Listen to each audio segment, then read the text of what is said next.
Hello students, welcome back to the channel. So finally labour card ಸ್ಕಾಲರ್ಶಿಪ್ಗಾಗಿ ಅರ್ಜಿಯನ್ನು ಆಹ್ವಾನಿಸಲಾಗಿದೆ. ಹೌದು, 2025 ಹಾಗೂ 26ನೇ ಸಾಲಿನ ಲೇಬರ್ ಕಾರ್ಡ್ ಸ್ಕಾಲರ್ಶಿಪ್ಗಾಗಿ ಅರ್ಜಿಯನ್ನು ಆಹ್ವಾನಿಸಲಾಗಿದೆ. ಯಾರೆಲ್ಲ ವಿದ್ಯಾರ್ಥಿಗಳು 2024 ಹಾಗೂ 25ನೇ ಸಾಲಿನಲ್ಲಿ ಲೇಬರ್ ಕಾರ್ಡ್ ಇರುವಂಥ ವಿದ್ಯಾರ್ಥಿಗಳು ಪಾಸ್ ಆಗಿದಾರಲ್ಲ, ಅಂಥ ಒಂದು ವಿದ್ಯಾರ್ಥಿಗಳಿಗೆ ಲೇಬರ್ ಕಾರ್ಡ್ ಸ್ಕಾಲರ್ಶಿಪ್ಗಾಗಿ ಅರ್ಜಿಯನ್ನು ಆಹ್ವಾನಿಸಲಾಗಿದೆ. ಸೊ ಈ ಬಾರಿ ಎರಡೆರಡು ಲೇಬರ್ ಕಾರ್ಡ್ ಸ್ಕಾಲರ್ಶಿಪ್ಗಾಗಿ ಅರ್ಜಿಯನ್ನು ಆಹ್ವಾನಿಸಲಾಗಿದೆ. ಸೊ ಈ ಒಂದು ಲೇಬರ್ ಕಾರ್ಡ್ ಸ್ಕಾಲರ್ಶಿಪ್ಗಾಗಿ ಯಾರೆಲ್ಲ ವಿದ್ಯಾರ್ಥಿಗಳು ಅರ್ಹರಿರುತ್ತಾರೆ ಮತ್ತು ಯಾವೊಂದು ವೆಬ್ಸೈಟಲ್ಲಿ ಅರ್ಜಿನ ಸಲ್ಲಿಸುವುದು ಅಂತ ಎಲ್ಲ ಒಂದು ಕಂಪ್ಲೀಟ್ ಇನ್ಫಾರ್ಮೇಷನನ್ನು ಈ ಒಂದು ವಿಡಿಯೋಲಿ ಡಿಸ್ಕಸ್ ಮಾಡೋಣ. ಓಕೆ, ವಿಡಿಯೋ ಶುರು ಮಾಡೋದಕ್ಕಿಂತ ಮುಂಚೆ ನೀವೇನಾದರೂ ನಮ್ಮ ಚಾನಲ್ಗೆ ಹೊಸದಾಗಿ ವಿಸಿಟ್ ಮಾಡ್ತಾ ಇದ್ದರೆ ಈ ಕೂಡಲೇ ಚಾನಲ್ಗೆ ಸಬ್ಸ್ಕ್ರೈಬ್ ಆಗಿ ಹಾಗೂ ವಿಡಿಯೋಗೊಂದು ಲೈಕ್ ಮಾಡಿ. ಮತ್ತು ನಮ್ಮ ಟೆಲಿಗ್ರಾಮ್ ಚಾನಲ್ಗೆ ಏನಾದರೂ ಜಾಯ್ನ್ ಆಗಿಲ್ಲ ಅಂದರೆ ಡಿಸ್ಕ್ರಿಪ್ಷನಲ್ಲಿ ಟೆಲಿಗ್ರಾಮ್ ಚಾನಲ್ ಲಿಂಕ್ ಇರುತ್ತೆ. ಆ ಒಂದು ಲಿಂಕ್ ಮೇಲೆ ನೀವು ಕ್ಲಿಕ್ ಮಾಡ್ಕೊಂಡ್ಬಿಟ್ಟು ಟೆಲಿಗ್ರಾಮ್ ಚಾನಲ್ಗೆ ಜಾಯ್ನ್ ಆಗಬೇಕಾಗತ್ತೆ. ಓಕೆ, ಬನ್ನಿ ವಿಡಿಯೋನ ಶುರು ಮಾಡೋಣ. ಓಕೆ, ನೀವೀಗ ಸ್ಕ್ರೀನ್ ಮೇಲೆ ನೋಡ್ಬೋದು, ಕರ್ನಾಟಕ ಕಟ್ಟಡ ಮತ್ತು ಇತರ ನಿರ್ಮಾಣ ಕಾರ್ಮಿಕರ ಕಲ್ಯಾಣ ಮಂಡಳಿಯಿಂದ ಬಂದಿರುವಂಥ ನೋಟಿಫಿಕೇಷನ್ನ ನಾವು ಓಪನ್ ಮಾಡ್ಕೊಂಡಿದ್ದೀವಿ. 2025 ಹಾಗೂ 26ನೇ ಸಾಲಿನ ಶೈಕ್ಷಣಿಕ ಸಹಾಯಧನಕ್ಕೆ ಅರ್ಜಿ ಆಹ್ವಾನ ಅಂತ ನೋಟಿಫಿಕೇಷನನ್ನು ರಿಲೀಸ್ ಮಾಡಲಾಗಿದೆ. ಸೊ ಕರ್ನಾಟಕ ಕಟ್ಟಡ ಮತ್ತು ಇತರ ನಿರ್ಮಾಣ ಕಾರ್ಮಿಕರ ಕಲ್ಯಾಣ ಮಂಡಳಿಯು 2025 ಹಾಗೂ 26ನೇ ಸಾಲಿನ ಶೈಕ್ಷಣಿಕ ಸಹಾಯಧನಕ್ಕೆ ಅರ್ಜಿಗಳನ್ನು ಆಹ್ವಾನಿಸಲಾಗಿದೆ. ಮಂಡಳಿಯಲ್ಲಿ ದಿನಾಂಕ 31/5/2025 ಪೂರ್ವದಲ್ಲಿ ನೋಂದಾಯಿತರಾದ ಕಟ್ಟಡ ಮತ್ತು ಇತರ ನಿರ್ಮಾಣ ಕಾರ್ಮಿಕರು ತಮ್ಮ ಮಕ್ಕಳ ಶೈಕ್ಷಣಿಕ ಸಹಾಯಧನಕ್ಕಾಗಿ ಅರ್ಜಿ ಸಲ್ಲಿಸಲು ಅರ್ಹರಾಗಿರುತ್ತಾರೆ. ಸೊ 2025 ಹಾಗೂ 26ನೇ ಸಾಲಿನ ಲೇಬರ್ ಕಾರ್ಡ್ ಸ್ಕಾಲರ್ಶಿಪ್ಗಾಗಿ ಅರ್ಜಿಯನ್ನು ಆಹ್ವಾನಿಸಲಾಗಿದ್ದು, ದಿನಾಂಕ 31/5/2025 ಒಳಗಡೆ ನಿಮ್ಮ ಪೋಷಕರು ನೋಂದಾಯಿತರಾಗಿರಬೇಕಾಗತ್ತೆ. ಅಂದರೆ ನಿಮ್ಮ ಪೋಷಕರು 31/5/2025 ಒಳಗಡೆ ಲೇಬರ್ ಕಾರ್ಡ್ ಹೊಂದಿರಬೇಕಾಗತ್ತೆ, ಲೇಬರ್ ಕಾರ್ಡ್ ಹೋಲ್ಡರ್ ಆಗಿರಬೇಕಾಗತ್ತೆ. ಈ ಒಂದು ಡೇಟ್ ಒಳಗಡೆ 31/5/2025 ಒಳಗಡೆ ನಿಮ್ಮ ಪೋಷಕರ ಹತ್ರ ಲೇಬರ್ ಕಾರ್ಡ್ ಇರಬೇಕಾಗತ್ತೆ. ಸೊ ಅಂಥ ಒಂದು ಪೋಷಕರ ಮಕ್ಕಳಿಗೆ ಈ ಒಂದು ಲೇಬರ್ ಕಾರ್ಡ್ ಸ್ಕಾಲರ್ಶಿಪ್ ಆಗಿರುತ್ತೆ. ಸೊ ಅದಾದ ನಂತರ ಈ ಸಹಾಯಧನಕ್ಕಾಗಿ ಅರ್ಜಿ ಸಲ್ಲಿಸುವ ಪ್ರಕ್ರಿಯೆಯು SSP ಅಂದರೆ ಸ್ಟೇಟ್ ಸ್ಕಾಲರ್ಶಿಪ್ ಪೋರ್ಟಲ್ ಮೂಲಕ ಆನ್ಲೈನ್ನಲ್ಲಿ ನಡೆಯಲಿದೆ. ಅರ್ಹ ಕಾರ್ಮಿಕರು ತಮ್ಮ ಮಕ್ಕಳ ವಿದ್ಯಾಭ್ಯಾಸಕ್ಕೆ ಸಹಾಯಧನ ಪಡೆಯಲು ನಿಗದಿತ ಕಾಲಮಿತಿಯೊಳಗಡೆ ಅರ್ಜಿ ಸಲ್ಲಿಸಲು ಈ ಮೂಲಕ ಕೋರಲಾಗಿದೆ. ಸೊ ಈ ಒಂದು ಅರ್ಜಿಗಳನ್ನು ಸಲ್ಲಿಸುವುದಕ್ಕೆ ನಿಮಗೆ ಈ ಒಂದು ಲೇಬರ್ ಕಾರ್ಡ್ ಸ್ಕಾಲರ್ಶಿಪ್ಗಾಗಿ ಅಪ್ಲೈನ ಮಾಡುವುದಕ್ಕೆ ನೀವು SSP ಪೋರ್ಟಲ್ ಮುಖಾಂತರ ನೀವು ಅಪ್ಲೈನ ಮಾಡಬೇಕಾಗತ್ತೆ. ಅಂದರೆ ಸ್ಟೇಟ್ ಸ್ಕಾಲರ್ಶಿಪ್ ಪೋರ್ಟಲ್ ಮುಖಾಂತರ ನೀವು ಅರ್ಜಿಯನ್ನು ಸಲ್ಲಿಸಬೇಕಾಗತ್ತೆ. ಸೊ ಅರ್ಜಿ ಸಲ್ಲಿಸಲು ಅಂತಿಮ ದಿನಾಂಕ ಬಂದು ಅಂದರೆ ಕೊನೆಯ ದಿನಾಂಕ ಬಂದು 31/10/2025 ಒಳಗಡೆ ನೀವು ಅರ್ಜಿಯನ್ನು ಸಲ್ಲಿಸಬೇಕಾಗತ್ತೆ. 31/10/2025 ನಿಮಗೆ ಅರ್ಜಿಯನ್ನು ಸಲ್ಲಿಸುವುದಕ್ಕೆ ಟೈಮ್ ಇರುತ್ತೆ. ಸೊ ಅದಾದ ನಂತರ SSP ಪೋರ್ಟಲ್ ಮುಖಾಂತರ ನೀವು ಅಪ್ಲೈಯನ್ನು ಮಾಡಬೇಕಾಗತ್ತೆ. ಸೊ ಇಲ್ಲಿ ಯಾರೆಲ್ಲ ವಿದ್ಯಾರ್ಥಿಗಳು ಲೇಬರ್ ಕಾರ್ಡ್ ಸ್ಕಾಲರ್ಶಿಪ್ಗಾಗಿ ಅರ್ಜಿನ ಸಲ್ಲಿಸಬೇಕು ಅಂದ್ಕೊಂಡಿದ್ರಲ್ಲ, ಅಂಥ ಒಂದು ವಿದ್ಯಾರ್ಥಿಗಳ ಲೇಬರ್ ಕಾರ್ಡ್ ಬಂದು ಆ್ಯಕ್ಟಿವ್ ಆಗಿರಬೇಕಾಗತ್ತೆ. ಒಂದು ವೇಳೆ ನಿಮ್ಮ ಲೇಬರ್ ಕಾರ್ಡ್ ಏನಾದರೂ ವ್ಯಾಲಿಡ್ ಇಲ್ಲ ಅಂತಂದರೆ ನೀವು ನಿಮ್ಮ ಒಂದು ಲೇಬರ್ ಕಾರ್ಡ್ನ ನೀವು ರಿನ್ಯೂ ಮಾಡಿಸ್ಬೇಕಾಗತ್ತೆ. ನಿಮ್ಮ ಒಂದು ಲೇಬರ್ ಕಾರ್ಡ್ ಆ್ಯಕ್ಟಿವ್ ಆಗಿದ್ದರೆ ಮಾತ್ರ ನೀವು ಈ ಒಂದು ಸ್ಕಾಲರ್ಶಿಪ್ಗಾಗಿ ಎಲಿಜಿಬಲ್ ಇರ್ತೀರ. ಸೊ ನಿಮ್ಮ ಒಂದು ಲೇಬರ್ ಕಾರ್ಡ್ ಬಂದು ಆ್ಯಕ್ಟಿವ್ ಆಗಿರಬೇಕಾಗತ್ತೆ. ಆ್ಯಂಡ್ ಇಲ್ಲಿ 31/5/2025 ಒಳಗಡೆ ನೀವು ಲೇಬರ್ ಕಾರ್ಡನ್ನು ಹೊಂದಿರಬೇಕಾಗತ್ತೆ. ಅಂದರೆ ನಿಮ್ಮ ಒಂದು ಪೋಷಕರು ಲೇಬರ್ ಕಾರ್ಡನ್ನು ಮಾಡಿಸಿರಬೇಕಾಗತ್ತೆ. ಹಾಗೂ SSP ಪೋರ್ಟಲ್ ಮುಖಾಂತರ ನೀವು ಅಪ್ಲೈನ ಮಾಡಬೇಕಾಗತ್ತೆ. ಸೊ ಸದ್ಯಕ್ಕೆ ಅಪ್ಲೈ ಮಾಡುವುದಕ್ಕೆ SSP ಪೋರ್ಟಲಲ್ಲಿ ಯಾವುದೇ ಆಪ್ಷನ್ನ ಲಾಂಚ್ ಮಾಡಿಲ್ಲ. ಸೊ ಕೆಲ ದಿನ ನೀವು ವೇಟ್ ಮಾಡಿ. SSP ಪೋರ್ಟಲಲ್ಲಿ ಲೇಬರ್ ಕಾರ್ಡ್ ಸ್ಕಾಲರ್ಶಿಪ್ಗೋಸ್ಕರನೇ ಒಂದು ಆಪ್ಷನನ್ನು ಲಾಂಚ್ ಮಾಡ್ತಾರೆ. ಅಥವಾ ನೀವು ನಾರ್ಮಲ್ ಆಗಿ SSPನ ಅಪ್ಲೈ ಮಾಡ್ತಿರಲ್ಲ, ಅದೇ ರೀತಿ ನಿಮ್ಮ ಒಂದು ಸ್ಕಾಲರ್ಶಿಪ್ನ ನೀವು ಅಪ್ಲೈ ಮಾಡಿ. ಆಟೋಮೆಟಿಕ್ಕಾಗಿ ನಿಮ್ಮ ಹತ್ರ ಲೇಬರ್ ಕಾರ್ಡ್ ಏನಾದರೂ ಇದ್ದರೆ, ನಿಮ್ಮ ಒಂದು ಆಧಾರ್ ಕಾರ್ಡ್ಗೆ ಲೇಬರ್ ಕಾರ್ಡ್ ಏನಾದರೂ ಲಿಂಕ್ ಇದ್ದರೆ ಆಟೋಮೆಟಿಕ್ಕಾಗಿ ನೀವು ಲೇಬರ್ ಕಾರ್ಡ್ ಸ್ಕಾಲರ್ಶಿಪ್ಗಾಗಿ ಎಲಿಜಿಬಲ್ ಇರ್ತೀರ. ಸೊ ನೀವು ನಾರ್ಮಲಾಗಿ SSP ಅಪ್ಲೈ ಮಾಡ್ತಿರಲ್ಲ, ಅದೇ ರೀತಿ ನಿಮ್ಮ ಒಂದು ಸ್ಕಾಲರ್ಶಿಪ್ಪನ್ನು ಅಪ್ಲೈ ಮಾಡಿ. ಅಥವಾ ಇನ್ನೂ ಟೈಮ್ ಇದೆ, ಸೊ ನೀವು ವೇಟ್ ಮಾಡಿ. ಸಪ್ರೇಟಾಗಿ ಒಂದು ಆಪ್ಷನನ್ನು ಬಿಡ್ತಾರಾ ಅಂತ ನೋಡೋಣ. ಅವಾಗ ನಾವು ಬಿಟ್ಟಾಗ ನಾವು ಅಪ್ಲೈನ ಮಾಡುವುದು ಹೇಗೆ ಅಂತ ನೋಡೋಣ. ಓಕೆ, ಯಾರೆಲ್ಲ ವಿದ್ಯಾರ್ಥಿಗಳ ಹತ್ರ ಲೇಬರ್ ಕಾರ್ಡ್ ಇದೆಯಲ್ಲ, ಅಂಥ ಒಂದು ವಿದ್ಯಾರ್ಥಿಗಳು ಈ ಒಂದು ಆಪರ್ಚುನಿಟಿನ ಯೂಸ್ ಮಾಡ್ಕೊಳ್ಳಿ.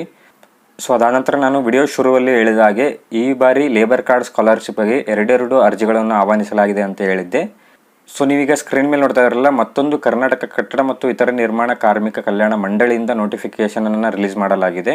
2024 ಹಾಗೂ 25ನೇ ಸಾಲಿನ ಪ್ರತಿಭಾ ಪುರಸ್ಕಾರಕ್ಕೆ ಅರ್ಜಿ ಆಹ್ವಾನ ಅಂತ ನೋಟಿಫಿಕೇಷನನ್ನು ರಿಲೀಸ್ ಮಾಡಲಾಗಿದೆ. ಸೊ ನೀವೀಗ ಸ್ಕ್ರೀನ್ ಮೇಲೆ ನೋಡ್ತಾ ಇರಲ್ಲ, ಕರ್ನಾಟಕ ಕಟ್ಟಡ ಮತ್ತು ಇತರ ನಿರ್ಮಾಣ ಕಾರ್ಮಿಕ ಕಲ್ಯಾಣ ಮಂಡಳಿಯು 2024 ಹಾಗೂ 25ನೇ ಶೈಕ್ಷಣಿಕ ಸಾಲಿನಲ್ಲಿ SSLC ಮತ್ತು PUCಯಲ್ಲಿ 90%ಕ್ಕಿಂತ ಹೆಚ್ಚು ಅಂಕಗಳನ್ನು ಪಡೆದು ನೋಂದಾಯಿತ ಕಟ್ಟಡ ಮತ್ತು ಇತರ ನಿರ್ಮಾಣ ಕಾರ್ಮಿಕರ ಮಕ್ಕಳನ್ನು ಪ್ರೋತ್ಸಾಹಿಸಲು ಪ್ರತಿಭಾ ಪುರಸ್ಕಾರಕ್ಕಾಗಿ ಅರ್ಜಿಗಳನ್ನು ಆಹ್ವಾನಿಸಲಾಗಿದೆ. ಯಾರೆಲ್ಲ ಲೇಬರ್ ಕಾರ್ಡ್ ಹೋಲ್ಡರ್ ಪೋಷಕರ ಮಕ್ಕಳು ಇದಿರಲ್ಲ, ಅಂಥ ಒಂದು ವಿದ್ಯಾರ್ಥಿಗಳು ತಮ್ಮ ಒಂದು SSLC ಮತ್ತು PUCಯಲ್ಲಿ 90% ಹೆಚ್ಚು ಅಂಕಗಳನ್ನು ಪಡೆದು ತೆರಗಡೆ ಆಗಿದಿರಲ್ಲ ಅಂಥ ಒಂದು ವಿದ್ಯಾರ್ಥಿಗಳಿಗೆ ಈ ಒಂದು ಸ್ಕಾಲರ್ಶಿಪ್ ಆಗಿರುತ್ತೆ. ಅಂದರೆ ಈ ಒಂದು ಲೇಬರ್ ಕಾರ್ಡ್ ಸ್ಕಾಲರ್ಶಿಪ್ ಆಗಿರುತ್ತೆ. ಇಲ್ಲಿ ಯಾರೆಲ್ಲ ವಿದ್ಯಾರ್ಥಿಗಳ ಹತ್ರ ಲೇಬರ್ ಕಾರ್ಡ್ ಇದೆ ಅಂಥ ಒಂದು ವಿದ್ಯಾರ್ಥಿಗಳು ನೀವೇನಾದರೂ SSLC ಮತ್ತು PUCಯಲ್ಲಿ 90ಕ್ಕಿಂತ ಹೆಚ್ಚು ಪರ್ಸೆಂಟೇಜ್ ಏನಾದರೂ ಮಾಡಿದರೆ ಆ ಒಂದು ವಿದ್ಯಾರ್ಥಿಗಳು ನೀವು ಈ ಒಂದು ಸ್ಕಾಲರ್ಶಿಪ್ಗೆ ಅರ್ಜಿನ ಸಲ್ಲಿಸಬಹುದು. ಅದಾದ ನಂತರ ನೀವು ಅರ್ಜಿಯನ್ನು ಸಲ್ಲಿಸುವುದಕ್ಕೆ ಪ್ರತಿಭಾ ಪುರಸ್ಕಾರಕ್ಕಾಗಿ ಮಂಡಳಿಯ ವೆಬ್ಸೈಟ್ ಮೂಲಕ ಆನ್ಲೈನಲ್ಲಿ ಅರ್ಜಿಗಳನ್ನು ಸಲ್ಲಿಸಬಹುದಾಗಿದೆ. ಈ ಒಂದು ಸ್ಕಾಲರ್ಶಿಪ್ಗಾಗಿ ಅಪ್ಲೈ ಮಾಡುವುದಕ್ಕೆ ನೀವು ಮಂಡಳಿಯ ಅಫಿಷಿಯಲ್ ವೆಬ್ಸೈಟಲ್ಲಿ ನೀವು ಅರ್ಜಿಯನ್ನು ಸಲ್ಲಿಸಬೇಕಾಗತ್ತೆ. ಅರ್ಜಿ ಸಲ್ಲಿಸುವುದು ಹೇಗೆ ಅಂತ ನಾವು ಮುಂದೆ ನೋಡೋಣ. ಓಕೆ, ಅದಾದ ನಂತರ ಅರ್ಹತೆಗಳು ಏನಾಗಿರಬೇಕಾಗತ್ತೆ, ಈ ಒಂದು ಸ್ಕಾಲರ್ಶಿಪ್ಗಾಗಿ ಅರ್ಜಿನ ಸಲ್ಲಿಸುವಂಥ ವಿದ್ಯಾರ್ಥಿಗಳ ಅರ್ಹತೆ ಏನಾಗಿರಬೇಕು ಅಂತ ನೋಡುವುದಾದರೆ 2024 ಹಾಗೂ 25ನೇ ಶೈಕ್ಷಣಿಕ ವರ್ಷದ 2025ರಲ್ಲಿ ನಡೆದ ಪರೀಕ್ಷೆಯಲ್ಲಿ SSLC ಮತ್ತು PUC ಪರೀಕ್ಷೆಗಳಲ್ಲಿ ಪ್ರಥಮ ಪ್ರಯತ್ನದಲ್ಲಿ 90%ಕ್ಕಿಂತ ಹೆಚ್ಚು ಅಂಕಗಳನ್ನು ಪಡೆದು ತೆರಗಡೆ ಆಗಿರಬೇಕು.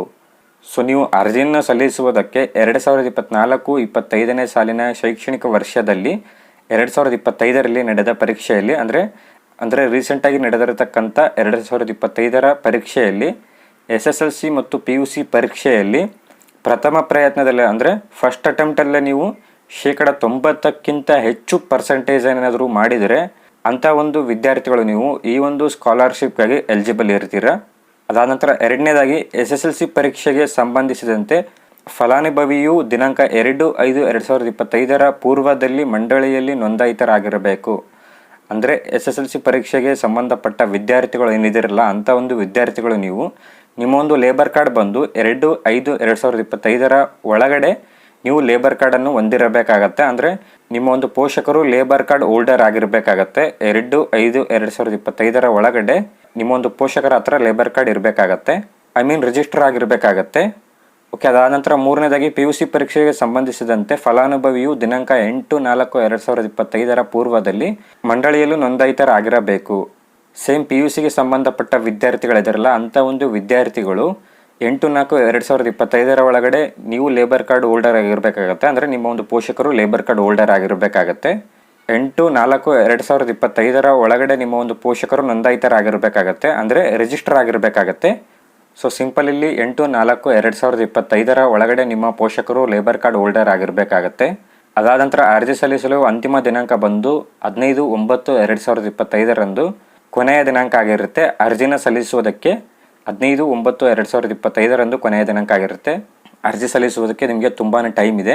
ಅದಾದ ನಂತರ ಅರ್ಜಿ ಸಲ್ಲಿಸುವ ವೆಬ್ಸೈಟನ್ನು ನೋಡುವುದಾದರೆ ಯಾವೊಂದು ವೆಬ್ಸೈಟಲ್ಲಿ ಅರ್ಜಿನ ಸಲ್ಲಿಸುವುದು ಅಂತ ನೋಡುವುದಾದರೆ https://karbwwb.karnataka.gov.in ನಲ್ಲಿ ನೀವು ಅರ್ಜಿಯನ್ನು ಸಲ್ಲಿಸಬೇಕಾಗತ್ತೆ. ಈ ಒಂದು ಲೇಬರ್ ಕಾರ್ಡ್ ಸ್ಕಾಲರ್ಶಿಪ್ಗಾಗಿ ನೀವು ಅರ್ಜಿಯನ್ನು ಸಲ್ಲಿಸುವುದಕ್ಕೆ karbwwb.karnataka.gov.in ನಲ್ಲಿ ನೀವು ಅರ್ಜಿಯನ್ನು ಸಲ್ಲಿಸಬೇಕಾಗತ್ತೆ. ಈ ಒಂದು ವೆಬ್ಸೈಟ್ ಲಿಂಕ್ ಬಂದು ಡಿಸ್ಕ್ರಿಪ್ಷನಲ್ಲಿ ಕೊಟ್ಟಿರ್ತೀನಿ. ಆ ಒಂದು ಲಿಂಕ್ನ ಯೂಸ್ ಮಾಡಿಕೊಂಡು ನೀವು ಡೈರೆಕ್ಟಾಗಿ ವೆಬ್ಸೈಟ್ಗೆ ವಿಸಿಟ್ ಮಾಡಬಹುದು. ಅದಾದ ನಂತರ ನೀವು ಅರ್ಜಿಯನ್ನು ಸಲ್ಲಿಸಬಹುದು. ಸೊ ಸದ್ಯಕ್ಕೆ ಸರ್ವರ್ ಇಶ್ಯೂ ಇರೋದರಿಂದ ಯಾವುದೇ ಲೇಬರ್ ಕಾರ್ಡ್ ಸ್ಕಾಲರ್ಶಿಪ್ ಇಲ್ಲಿ ಅಪ್ಲೈ ಆಗ್ತಾ ಇಲ್ಲ. ಒಂದು ವೇಳೆ ನಿಮಗೇನಾದರೂ ಲೇಬರ್ ಕಾರ್ಡ್ ಸ್ಕಾಲರ್ಶಿಪ್ ಅಪ್ಲೈ ಮಾಡೋದು ಹೇಗೆ ಅಂತ ಗೊತ್ತಿಲ್ಲ ಅಂತಂದರೆ ಸಪ್ರೇಟಾಗಿ ನಾನು ಲೇಬರ್ ಕಾರ್ಡ್ ಸ್ಕಾಲರ್ಶಿಪ್ಗಾಗಿ ಅಪ್ಲೈ ಮಾಡುವುದು ಹೇಗೆ ಅಂತ ವಿಡಿಯೋನ ಅಪ್ಲೋಡ್ ಮಾಡ್ತೀನಿ. ನಿಮಗೇನಾದರೂ ಸಪ್ರೇಟಾಗಿ ಲೇಬರ್ ಕಾರ್ಡ್ ಸ್ಕಾಲರ್ಶಿಪ್ಗಾಗಿ ಅಪ್ಲೈ ಮಾಡುವುದು ಹೇಗೆ ಅಂತ ವಿಡಿಯೋ ಏನಾದರೂ ಬೇಕಾದರೆ ಕೆಳಗಡೆ ಕಾಮೆಂಟ್ ಹಾಕಿ, ನಾನು ಸಪ್ರೇಟಾಗಿ ಅಪ್ಲೈ ಮಾಡುವುದು ಹೇಗೆ ಅಂತ ಒಂದು ವಿಡಿಯೋನ ಅಪ್ಲೋಡ್ ಮಾಡ್ತೀನಿ. ಸೊ ಸದ್ಯಕ್ಕೆ ಈ ಒಂದು ವಿಡಿಯೋನ ನಾನು ಇಲ್ಲಿಗೆ ಕಂಪ್ಲೀಟ್ ಮಾಡ್ತಾ ಇದ್ದೀನಿ. ವಿಡಿಯೋ ಏನಾದರೂ ಇಷ್ಟ ಆದಲ್ಲಿ ವಿಡಿಯೋಗೊಂದು ಲೈಕ್ ಮಾಡಿ, ಚಾನಲ್ಗೆ ಏನಾದರೂ ಇನ್ನೂ ಸಬ್ಸ್ಕ್ರೈಬ್ ಆಗಿಲ್ಲ ಅಂದರೆ ಸಬ್ಸ್ಕ್ರೈಬ್ ಆಗಿ ಅಂತ ಹೇಳ್ತಾ ಮತ್ತೆ ಸಿಗೋಣ ಮುಂದಿನ ವಿಡಿಯೋ ಅಲ್ಲಿ.